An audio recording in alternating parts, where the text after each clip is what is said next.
bo'lgan. Ilon muchali yilida tavallud topganlar kam gap, kam suqum va tug'ma qobiliyatga, donishmandlikka, falsafiy dunyoqarashga ega bo'ladilar. Ilonlar fe'l-atvori yumshoq bo'ladi. Ular o'ylagan maqsad rejalaridan voz kechishmaydi va o'z g'oyalari sari dadil qadamlar bilan borishadi.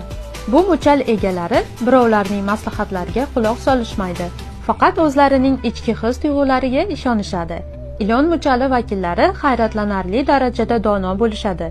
Butun umri davomida ular o'z tajribalariga tayanib ish tutishadi. Bunday insonlarni aldash juda qiyin, chunki ularni yolg'onni haqiqatdan ajrata oluvchi 6-sezgi a'zolari rivojlangan bo'ladi.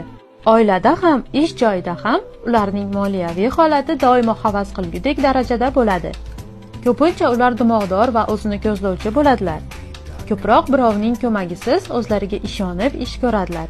Ilon muchalidagilar og'ir vazmin bo'lib, o'zlarining hayotiy faoliyatlarini juda tinch va birovlar sezmaydigan darajada olib borishga harakat qiladilar. Hayotning ko'plab yumushlari